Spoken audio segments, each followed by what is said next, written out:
Hello everyone. आज के इस लेक्चर में हम करेंगे दर्पण। दर्पण क्या होता है?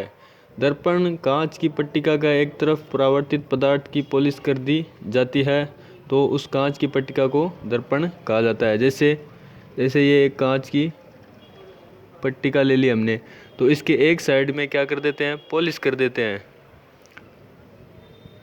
एक साइड में क्या कर देते हैं, पॉलिश कर देते हैं। तो ये क्या कहलाता है, दर्पण। जैसे हम वो घर में जो चेहरा नहीं देखते या वो क्या होता है, एक दर्पण ही होता है। इसके एक भाग वो परावर्तक का कार्य करता है और दूसरा भाग क्या होता है, पॉलिश किया हुआ होता है। तो उसे क्या कहते हैं, दर्पण।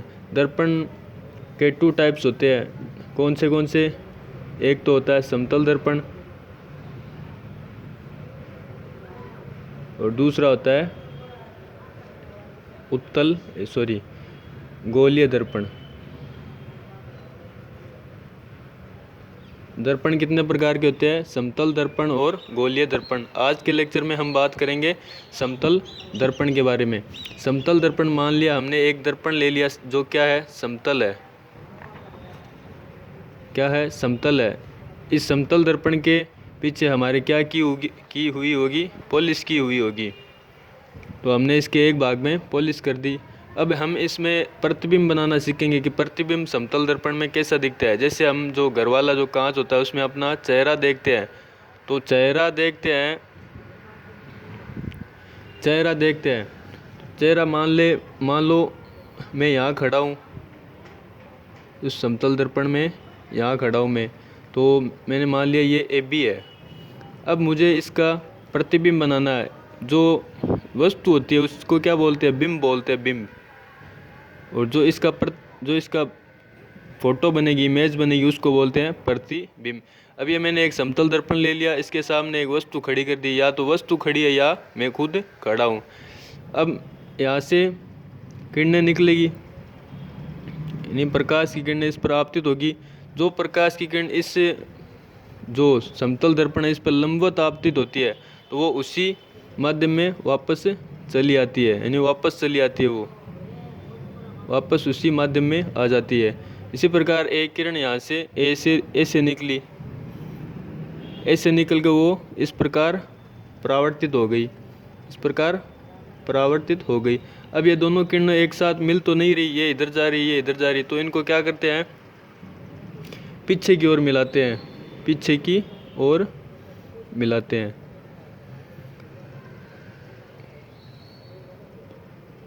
तो लगभग यहाँ पर ये मिल जाएगी। तो ये क्या आ गया, ए डैश मान लिया। इसी प्रकार अब एक किरण मान लो यहाँ से निकली बी से, तो बी से निकली वो भी क्या, अगर लंबवत कोई किरण भिड़ती है किसी पृष्ठ के, तो वो वापस उसी रास्ते से वापस आ जाती है। तो ये भी वापस इसी माध्यम से आ गई।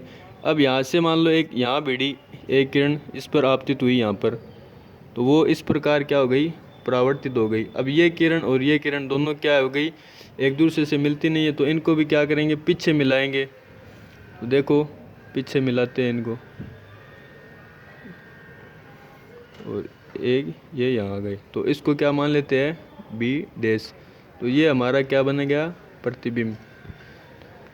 तो ये हमारा जो घर पर देखते हैं ना कांच, समतल पृष्ठ, वो है, और ये हम उसके आगे खड़े हैं और ये हमारी परछाई इसके पीछे बन गई।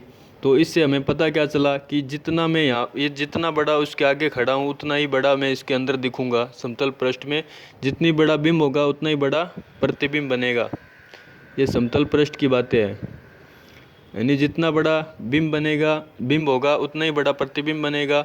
और यहाँ पर तो थोड़ा स्केल की सहायता से बनाता, तो जितनी दूरी ये हो गई, जितनी दूर मैं यहाँ से खड़ा हूँ, मतलब 5 मीटर दूर खड़ा हूँ, तो ये भी 5 मीटर दूर ही बनेगा। अपन देखते नहीं कि जितनी दूर हम कांच के आगे खड़े होते हैं उतनी दूर हमारा प्रतिबिंब कांच के अंदर बनता है। दो बातें हो गई इसमें। अब एक बात होती है इसमें पार्श्व परावर्तन होता है इसके अंदर। पार्श्व परावर्तन का मतलब क्या होता है कि जैसे मैंने इसमें कांच के आगे खड़ा होकर मैंने P को दिखाया, तो P उसमें क्या दिखेगा, Q दिखेगा, तो उसे ही बोलते हैं पार्श्व परावर्तन।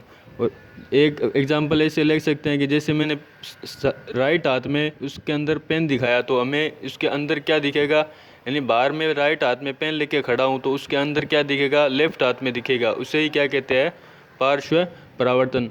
और इसके अंदर जो प्रतिबिंब जो बनता है वो सीधा बनता है, लेकिन और आभासी बनता है। प्रतिबिंब बनता तो सीधा है समतल दर्पण में, लेकिन कैसा बनता है? आभासी। आभासी क्यों बनता है? क्योंकि यहाँ पर हमें किरणें एक्चुअल में नहीं मिल रही, मिलती हुई प्रतीत हो रही है। तो इसकी देख लेते हैं डेफिनेशन। जैसे दर्पण कांच की पट्टिका के एक तरफ परावर्तित पदार्थ की पॉलिश कर दी जाती है, तो उस कांच की पट्टिका को क्या कहते हैं? दर्पण कहा जाता है। दर्पण मेनली दो प्रकार के होते हैं, समतल दर्पण एवं गोलीय दर्पण। समतल दर्पण मैंने बता दिया आपको, यदि समतल कांच की पट्टिका एक तरफ परावर्तक पदार्थ की पॉलिश कर दी जाती है तो बनने वाला दर्पण क्या कहलाता है? समतल दर्पण। अब समतल दर्पण की विशेषता जो मैंने आपको समझाई थी कि समतल दर्पण द्वारा प्रतिबिंब का आकार सदैव बिंब के आकार का होता है, यानी जितना बड़ा बिंब होगा उतना ही बड़ा प्रतिबिंब बनेगा।